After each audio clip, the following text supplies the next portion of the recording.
Experiencing a no-signal error or recording failures on your Lorex DVR? You're not alone. These issues often stem from simple causes like faulty cables, IP conflicts, or storage overload. Let's start with no signal. First, check the camera LEDs to ensure they're powered. Inspect your BNC or coaxial connections for damage or looseness. Use the DVR's on-screen display to scan for connected devices. If it's a network-related no signal, verify your DHCP settings and firewall configurations. For recording problems like skipped footage, the primary culprit is often storage. Ensure you have adequate HDD space, at least 1 terabyte for a 4-camera system. Adjust your recording modes. Continuous recording demands more storage than event-based. An important first step is power cycling the DVR and cameras. Often this can resolve temporary glitches. Also, verify camera compatibility.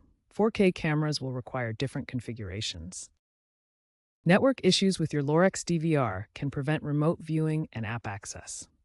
Let's start by checking basic network settings. Port forwarding is essential for remote access.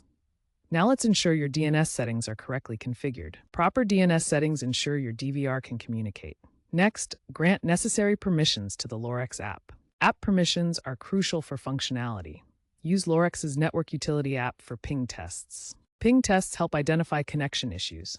Configure your router for UPnP to bypass NAT. UPnP simplifies network setup. Enable WPA3 encryption for enhanced security.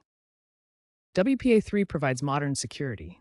Ensure your DVR runs the latest firmware version 4.80 of 2025. Firmware updates are crucial for reliability.